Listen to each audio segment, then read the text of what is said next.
we wanted to talk about Generac. And Generac designs, manufactures, distributes various energy technology products and solutions worldwide. The company offers residential automatic standby generators, automatic transfer switch, air-cooled engine residual standby generators, liquid-cooled engine generators, mobile link, a remote monitoring system from home standby generators. So this is if you know, if power goes out, and most critical companies with critical operations will have standby generators. Hospitals, they'll have standby generators, because you can't have, like, the power goes out and you have a surgeon in the middle of a surgery and then power goes out. No, you can't have that. You have to have the power on. So they have, I don't know how many days, but they have days of power on standby generators, probably like 7 days or something. They have diesel tanks, or I think mostly diesel. These generators tend to be diesel generated for these big workloads. And then they'll come on and then keep the power on. Homes, residential, I'm sure some people have them. I don't. I think it'd be kind of a big expense for power outages that happen every once in a while.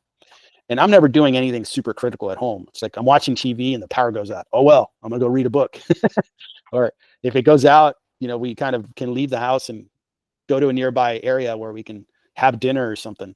So at home, it's not that critical. But these guys have been doing, it's an interesting stock. It really rallied coming out of 2020.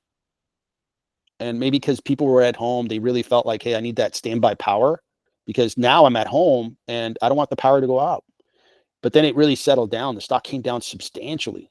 Over the 1 year, it's doing really well, up 27.5%. It's had a recent pullback. And a lot of stocks have had a recent pullback. It's down 11% in the 1 month. Year to date, it's up about 1.5%.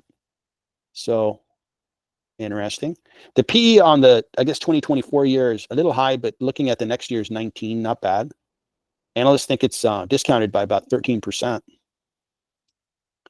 Their revenue really boomed in 21, 22. They had a contraction in fiscal year 2023. Their year ends on December 31st, 2023. So they'll be announcing their full year 2024 on the next earnings call. For the trailing 12 months, the stock is up about, the revenue is up about 3%. So that looks good. Free cash flow has been expanding. Good.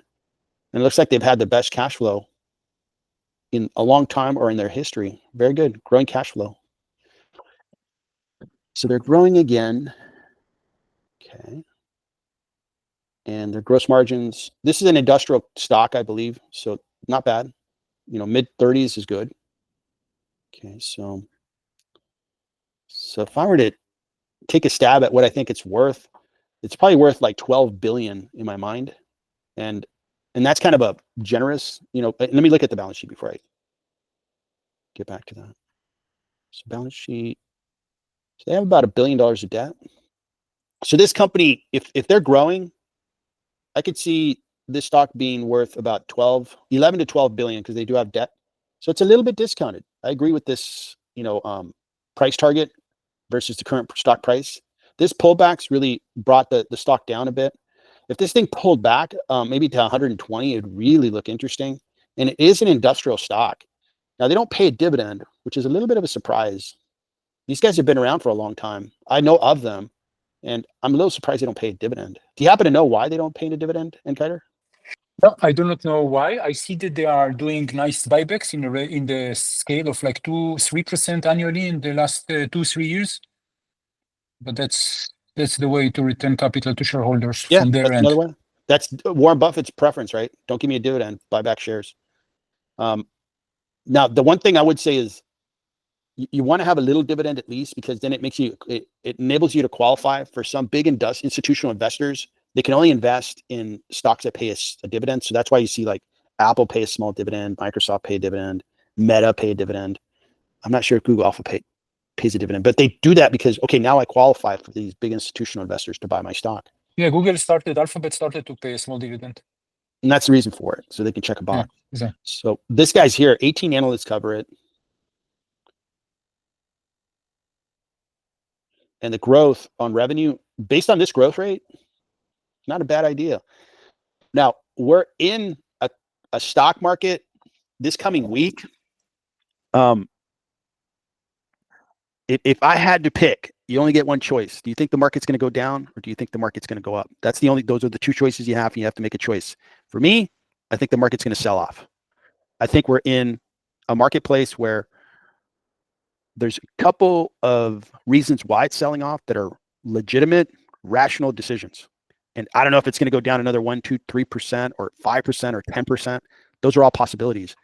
What that is an opportunity, because if this stock continues to sell off, and let's say the stock price got down to 120, you like what they're doing, you think they're going to grow at that 8, 9%, man, it's looking pretty good. It's looking pretty darn good. So I wouldn't pull the trigger on a stock like this today or tomorrow, I guess, when the market's open. I would want to see what's the market going to do. Like, is it going to continue to sell off? Maybe. I'm feeling like it might sell off more, but that's why I like sell-offs, is so that these stock prices can get discounted, maybe irrationally, overly discounted. Then I buy them at a good price. So those are my comments. What do you think, Enkiter?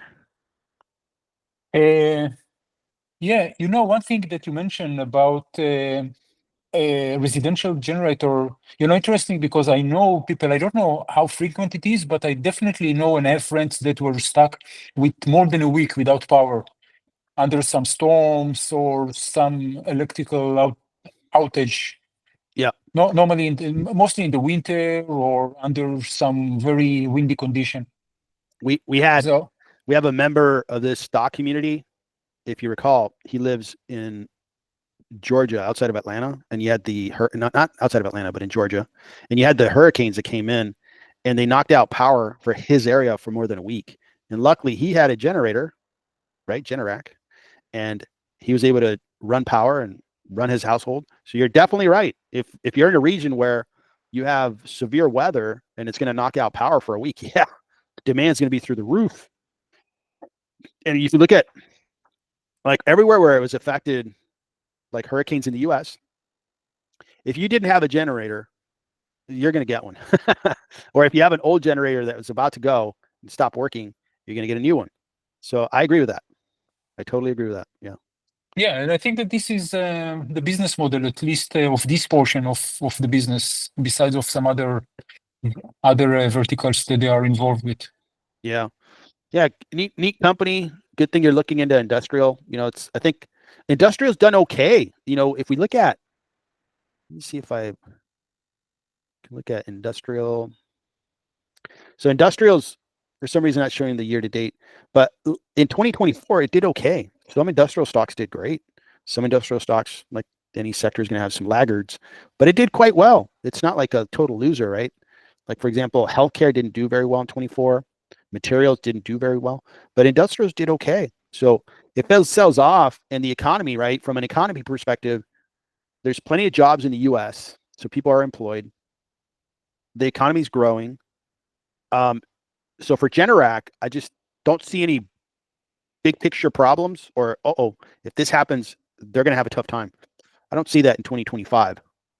So that is Generac.